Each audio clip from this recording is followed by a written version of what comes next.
Okay, when dealing with chemical kinetics, remember it's all about how fast or slow the reaction goes.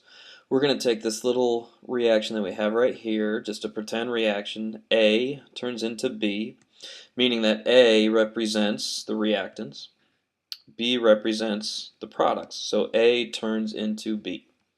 That's the basic reaction here. And we're going to represent these two letters visually with these two sets of colors. This is a larger picture right here, where the red balls represents A, and the blue balls, yes, the blue balls represent B. So notice at time 0, which means before this reaction even took place, we have 100% A. It's all red. Then once the time starts and we start going in the forward direction of this reaction, we're starting to produce B, we're starting to produce blue. 20 minutes later, we might have 40% red and 60% blue. 40 minutes later, we might have 20% red and 80% blue. Notice at time 0, we started with 100% red and 0% blue. So as time goes on, we produce more B, more blue, and notice that the amount of A is also decreasing. B is increasing. So we can track this, we can find out a rate. The average rate of the reaction is equal to the change in concentration of B divided by the change in time. Here I have 0B. I could actually go into this picture right here and count every single blue molecule, and that would be a change from 0 to, let's say, 20. If I divide that by my time, then that's my average rate for the change in the moles of B. This little symbol right here is delta, which stands for the change in the moles, or change in the number of B, divided by the change in time, which is 20.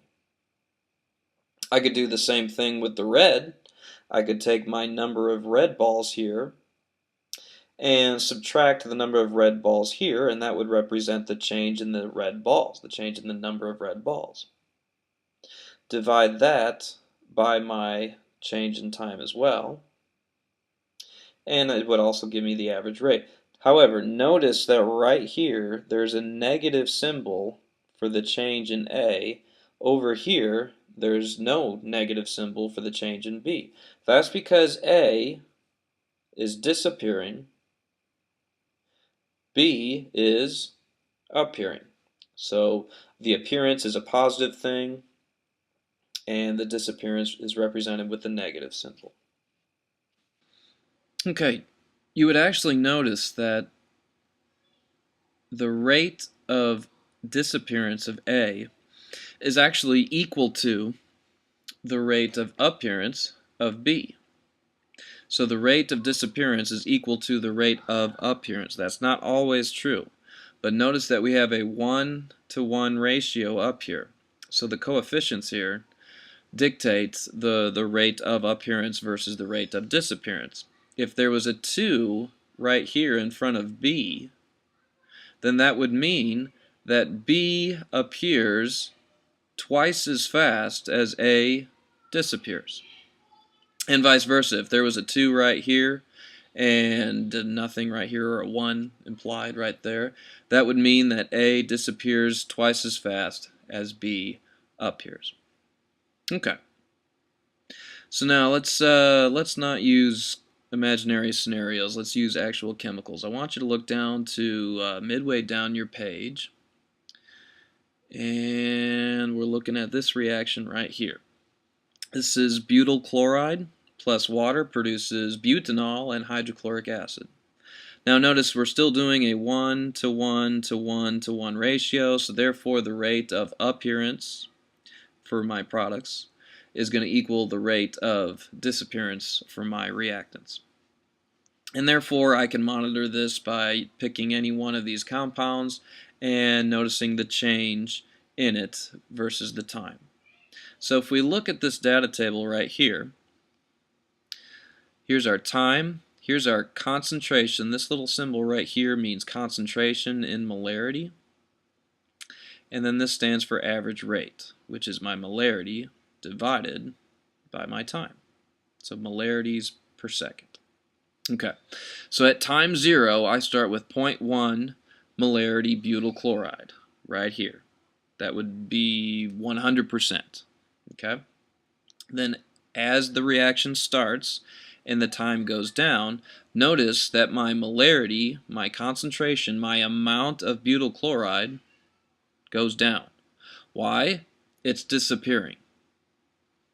Okay? So this change in butyl chloride would have a negative value in front of it because it is disappearing. Okay? After 10,000 seconds, there is 0 molar butyl chloride left. So what you're going to need to do right now is down here on this graph, what I want you to do is I want you to plot all of your time points with all of your concentration of butyl chloride. Okay? The concentration of butyl chloride will go on the y-axis.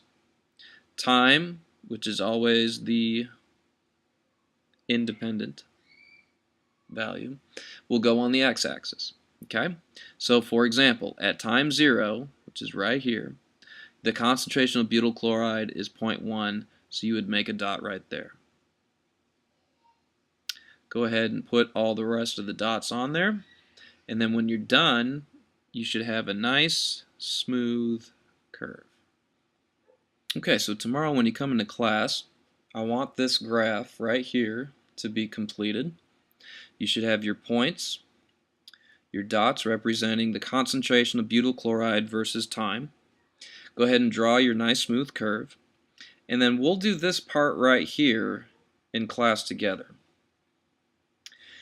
If you feel up to it, you should have enough information from what we've talked about in this video to go ahead and try to answer this question right here. It says, using the data from table 14.2, calculate the average rate of disappearance of butyl chloride over the time interval from 50 to 150 seconds. This right here tells you how to solve for average rate, and the question says calculate the average rate. So you should have enough information to solve for this question. So I want you to come into class with this finished and an attempted answer at this question right here.